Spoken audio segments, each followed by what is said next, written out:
গাজায় ত্রাণবাহী ট্রাক লুট হওয়া থেকে রক্ষা করতে গিয়ে অন্তত ৬ ফিলিস্তিনিকে হত্যা করেছে ইসরায়েল।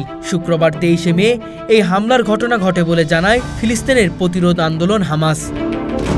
হামাসের পক্ষ থেকে বলা হয়েছে, নিহতরা সবাই ত্রাণবাহী ট্রাকগুলোকে নিরাপত্তা নিশ্চিত করতে কাজ করছিলেন, যাতে ক্ষুধার্ত জনতার ভিড়ে লুটপাট না হয়।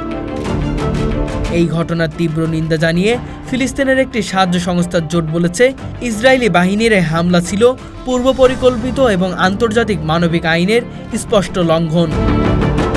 ফিলিস্তিনি সাহায্য সংস্থাগুলো জানায়, এসব গোষ্ঠী পরিকল্পিতভাবে ত্রাণবাহী ট্রাক থামিয়ে খাদ্য সামগ্রী লুটপাট করে নিচ্ছে। বিবৃতিতে তারা জানায়, যেসব শিশু ও পরিবার চরম ক্ষুধায় ভুগছে তাদের জন্য বরাদ্দ খাদ্য লুট হয়ে গেছে। জাতিসংঘের বিশ্ব খাদ্য কর্মসূচি WFP জানিয়েছে, সংস্থাটির সহায়তায় পাঠানো অন্তত 15টি ট্রাক লুট হয়ে গেছে। তারা বলেছে, ক্ষুধা, হতাশা এবং ভবিষ্যতে খাবার পাওয়া যাবে কিনা এই দুশ্চিন্তা নিরাপত্তা পরিস্থিতিকে আরও জটিল করে তুলেছে। ত্রাণ প্রবেশে ইসরায়েলের বিলম্ব ও সীমাবদ্ধতা নিয়ে আন্তর্জাতিক মহলেও ক্ষোভ বাড়ছে। জার্মান সরকারের মুখপাত্র বলেন, এই সহায়তা অনেক দেরিতে, অল্প পরিমাণে এবং খুব ধীর গতিতে আসছে। এটি উল্লেখযোগ্যভাবে বাড়াতে হবে। এই অভিযোগের প্রেক্ষিতে ইসরায়েল জানায়, তারা ৩০০টির মতো ট্রাক প্রবেশের অনুমতি দিয়েছে।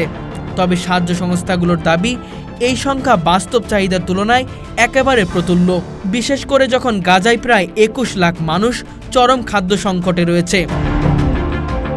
গাজার সাহায্য সংস্থাগুলো বলছে, অঞ্চলগুলো অপুষ্টির চিহ্ন প্রকট হয়ে উঠেছে। বহু শিশু চরম দুর্বলতায় ভুগছে। চিকিৎসা নেই, বিশুদ্ধ পানি নেই, আশ্রয় নেই, হাসপাতালগুলো অকার্যকর হয়ে পড়েছে।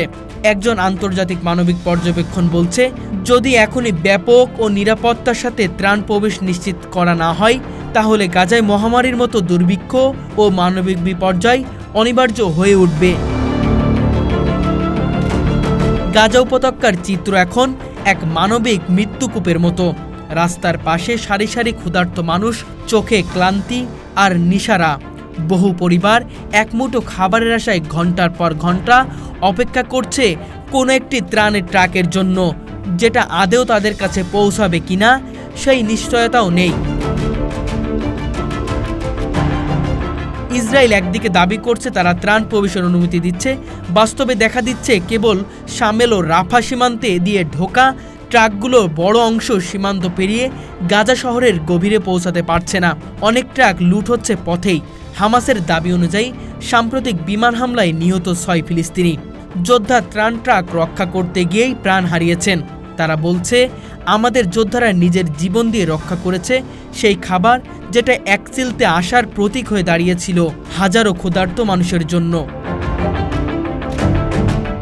অন্যদিকে ইসরায়েল এই ঘটনার দায় নিতে অস্বীকার করছে। এ যে প্রতিদিন মানুষ মরছে, একদিন কেউ আর বাঁচবে না। গাজার এক মানবাধিকার কর্মী বলেন, আমরা এখন প্রতিদিন গণকবর খুঁড়ছি। কোনো নাম নেই, কোনো পরিচয় নেই, শুধু মৃতদেহ, যার গায়ে কাপড় নেই, মুখ নেই। শেষ পর্যন্ত হয়তো কেউ বাঁচবে না। যদি বিশ্ব চুপ করে থাকে,